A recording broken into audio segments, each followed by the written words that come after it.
श्री स्वामी समर्थ जयशंकर रामकृष्ण हरी मित्रांनो नमस्कार। मी अक्षय जाधव आपल्या टेल्स ऑफ सेंट या यूट्यूब चॅनलवरती सगळ्यांचं खूप खूप स्वागत करतो। आजच्या व्हिडिओमध्ये आपण सद्गुरू संत श्रेष्ठ ज्ञानेश्वर महाराजांच्या संदर्भातील दिव्य आणि अप्रकाशित अशी हकीकत, एक दिव्य अशी घटना बघणार आहोत। ज्ञानेश्वर माऊलींच्या संदर्भातील ही घटना माऊलींच्या समाधीनंतर घडलेली आहे। ज्ञानेश्वर माऊलींनी काही लोकांना एका विशिष्ट अशा रूपामध्ये दर्शन दिलं होतं। तर ही घटना काय आहे, हा प्रसंग काय आहे, माऊलींच्या संदर्भातील ही घटना अप्रकाशित काय आहे, अशी पूर्ण माहिती जाणून घेण्यासाठी आजचा आपला हा व्हिडिओ नक्की पूर्ण बघा।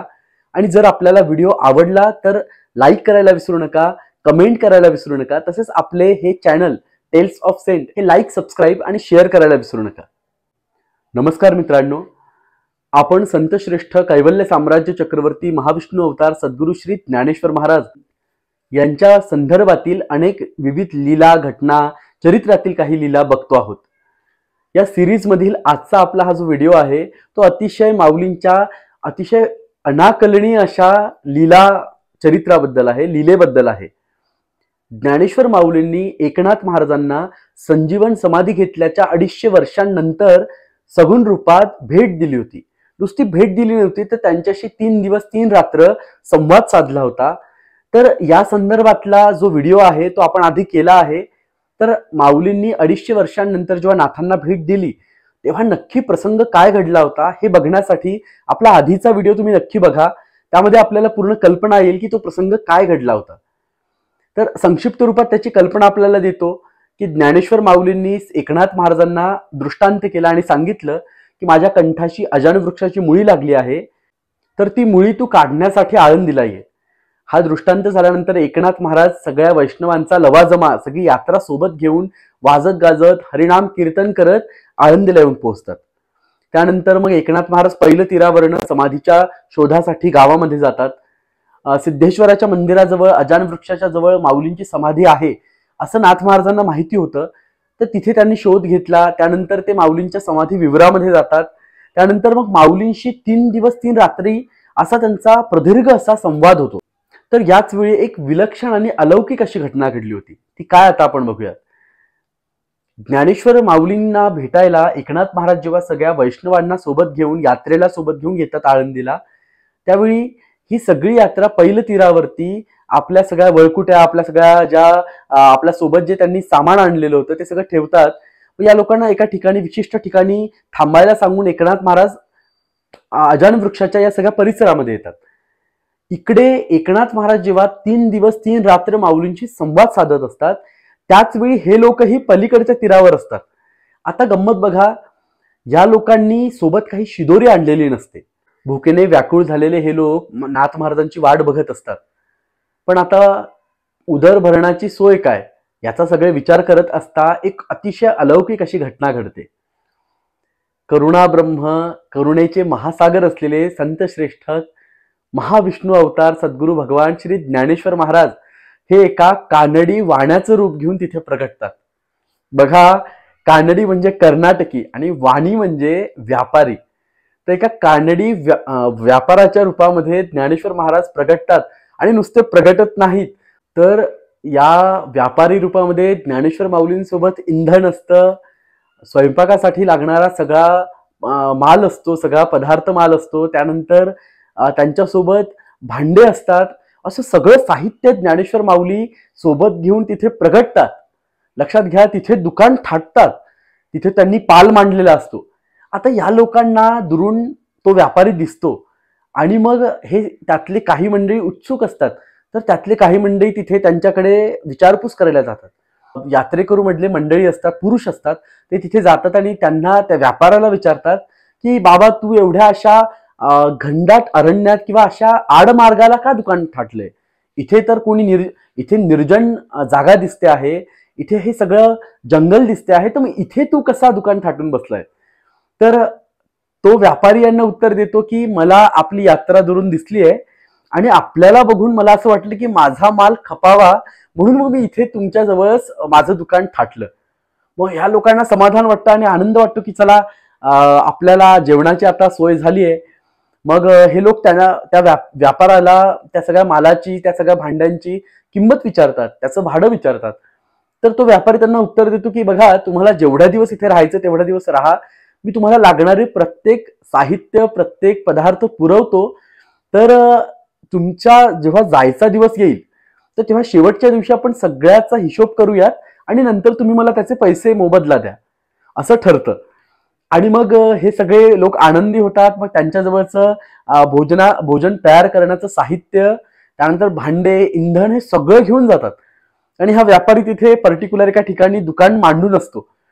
आणि मग या लोकांना माहिती असते की हा आता थांबणार आहे. मग निश्चिंत होऊन हे सगळं सामान घेऊन जातात. मग स्त्रिया चांगल्या प्रकारची भोजन सामग्री बघून आनंदी होतात. मग सगळे स्वयंपाकाला सिद्ध होतात, स्वयंपाक करतात. सगळे लहान मुलं, बाया, पुरुष लोक मंडळी सगळेजण जेवतात आणि छान आनंदाने भजन कीर्तन करत थांबतात. आणि सगळे आतुरतेने नाथ महाराजांची पण वाट बघत असतात की नाथ महाराज कुठे आहेत, त्यांना माऊली भेटल्या आहेत की नाही, त्यानंतर नाथ महाराजांनी काही खाल्लं आहे की नाही, यासाठी काही लोकांच्या मनात फार तळमळ पण लागलेली असते. आणि यातच 3 दिवस पूर्ण उलटून जातात. या सिद्धेश्वराच्या मंदिरालगत ज्ञानेश्वर माऊलींच्या समाधी विवरामध्ये नाथ महाराज असतात. 3 दिवस 3 रात्र नाथ महाराज कोणत्या भाव अवस्थेत असतील याची कल्पना आपण कुणीही सामान्य व्यक्ती करू शकणार नाही. प्रत्यक्ष महाविष्णू, महायोगी ज्ञानोबा पुढे बसलेले आहेत, ज्ञानदेव पुढे बसलेले आहेत आणि ते नाथ महाराजांना उपदेश करतात आहेत. आणि नाथांसारखा महावैष्णव अवतारी महापुरुष तिथे ते श्रवण करतोय. म्हणजे जणू काय भगवान कृष्ण आपल्या अर्जुनाला परत गीतेचं तत्वज्ञान सांगतायत, असं एकंदरीत सगळं स्वरूप तिथे असतं. त्यामुळे नाथांना तहान भूक लागण्याचा तिथे प्रश्न नव्हता. पण जेव्हा हा सगळा संवाद पूर्ण होतो तेव्हा 4थ्या दिवशी पहाटेला एकनाथ महाराज समाधी विवरातून बाहेर येतात आणि मग नदीच्या पहिल्या तीराला जातात. जेव्हा नाथ महाराज आपल्याकडे येत आहेत असं लोकांना दिसतं तेव्हा सगळे लोक आनंदी होतात. सगळे लोक नाथ महाराजांच्या नावाचा जयघोष करायला लागतात. सगळे लोक नाथ महाराजांची विचारपूस करतात आणि नाथांना विचारतात की खरोखर ज्ञानेश्वर महाराज आपल्याला भेटले का, माऊलींनी दिलेला जो दृष्टांत होता तो खरा झाला का. तर मग नाथ महाराजांनी सगळी इत्थंभूत माहिती, माऊलींचा झालेला सगळा दृष्टांत, दर्शन, त्यांचा संवाद, ही सगळी माहिती त्यांना सांगतात. सगळे लोक आश्चर्यचकित होतात आणि आनंदाने माऊलींच्या नावाने जयघोष करायला लागतात. मग त्यातली काही सुज्ञ मंडळी, प्रौढ मंडळी पुढे येतात. नाथ महाराजांना विनयाने जेवणाबद्दल विचारतात. मग नाथ महाराजांना, आणि सगळ्यांना माहिती असतं की नाथांनी जेवण केलेलं नाही, मग सगळे विनंती करतात नाथांना. मग नाथ महाराज स्नानाला जातात.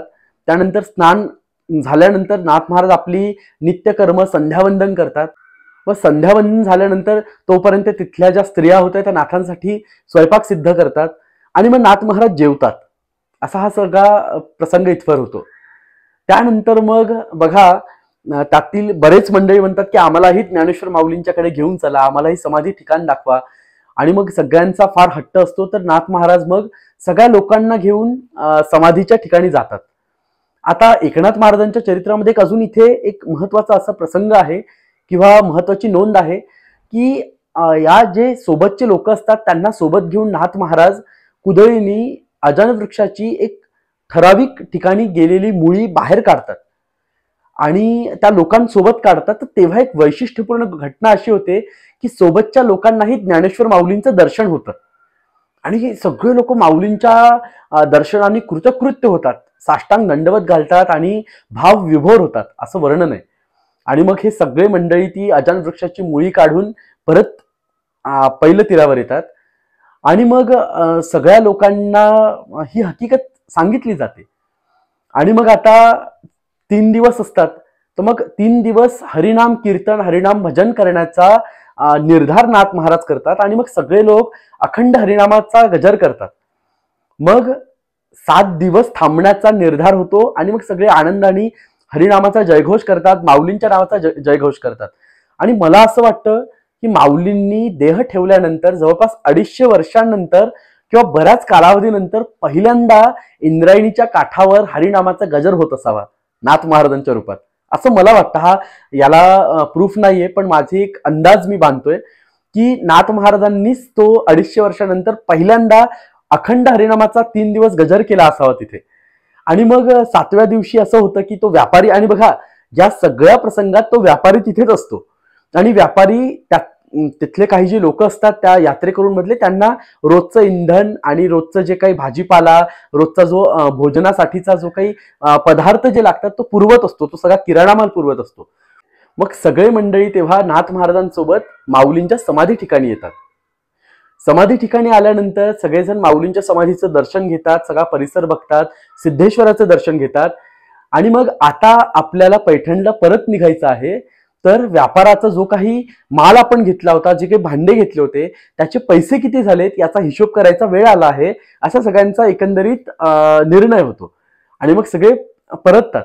मग सगळे लोक ती भांडे, राहिलेला जो काही माल होता तो सगळा परत करण्यासाठी त्या व्यापाऱ्याकडे जायला निघतात. त्यात एकनाथ महाराजही त्यांच्या बरोबर असतात. तर गंमत अशी होते की त्या व्यापाराच्या ठिकाणी गेल्यानंतर तो व्यापारी सगळ्यांच्या समक्ष अदृश्य होतो. ते सगळं साहित्य तिथे सोडून तो अदृश्य झालेला असतो. त्रिकालज्ञ असलेल्या नाथ महाराजांना हे कळायला उशीर लागत नाही की हेच सद्गुरू भगवान ज्ञानेश्वर माऊली होते. तर सगळ्यांना कळून चुकतं की प्रत्यक्ष ज्ञानेश्वर माऊलीच एका कानड्या व्यापाराच्या रूपामध्ये आपल्याला भेटायला, आपली इच्छापूर्ती करायसाठी, आपलं भरण करण्यासाठी इथे प्रगटले होते. आणि हा सगळा अलौकिक असा दिव्य माऊलींचा आविष्कार बघून सगळेजण आनंदी होतात आणि माऊलींच्या नावाने एकच जयघोष करायला लागतात. सगळे माऊलींच्या चरणी नतमस्तक होतात. आणि त्यानंतर मग ही सगळी मंडळी पैठणला परतते. आणि पैठणला गेल्यानंतर नाथ महाराज माऊलींनी सांगितलेलं जे मुख्य कार्य होतं, म्हणजे ज्ञानेश्वरीच्या शुद्धीकरणाचं, ते शुद्धीकरणाचं अलौकिक असं कार्य पूर्ण करतात. नाथ महाराजांच्या जीवनातील हे उत्तुंग असं कार्य आहे. नाथ महाराजांच्या चरित्रातल्या कार्याचा मेरुमणी म्हटला तरी अतिशोक्ती होणार नाही, असं हे दिव्य कार्य नाथांनी केलंय. असा हा एकंदरीत माऊलींच्या संदर्भातला, पण नाथ महाराजांच्या चरित्रातला अतिशय दिव्य प्रसंग. समाधीच्या 250 वर्षांनंतर संकटात सापडलेल्या आपल्या भक्तांना भेट देऊन त्यांच्याबरोबर राहून माऊलींनी त्यांची इच्छापूर्ती केली, त्यांचं कल्याण केलं. हा माऊलींच्या संदर्भातला अतिशय दिव्य असा प्रसंग मला वाटतो. माऊली करुणेचे सागर आहेत. ज्ञानेश्वर माऊली हे करुणा ब्रह्म आहेत.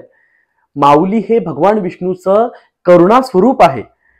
ह्या करुणा स्वरूपाने आजवर म्हणजे 2023 पर्यंत आणि इथून पुढे चंद्रसूर्य असेपर्यंत प्रत्येक भक्ताच्या हाकेला धावण्याचं जे व्रत घेतलंय, तर ते अनेक ठिकाणी प्रगट होताना आपल्याला दिसतं. इतिहासात आपण डोकावून जर बघितलं तर अनेक ठिकाणी संतांना, साधकांना माऊलींनी वेळोवेळी भेट दिलेली आपल्याला लक्षात येते. तर त्यातलाच हा एक अलौकिक असा माऊलींच्या चरित्रातला प्रसंग. आजचा हा प्रसंग आपल्याला कसा वाटला हे मला कमेंट बॉक्समध्ये नक्की कळवा. आणि माऊलींच्या जीवनचरित्रातील, माऊलींच्या संदर्भातील तसेच इतर संतांच्या चरित्रातील दिव्य प्रसंग जाणून घेण्यासाठी आपले टेल्स ऑफ सेंट हे यूट्यूब चॅनल नक्की लाईक, सबस्क्राईब आणि शेअर करायला विसरू नका. इथेच थांबतो. अवधूत चिंतन श्री गुरुदेव दत्त. रामकृष्ण हरी. नमस्कार.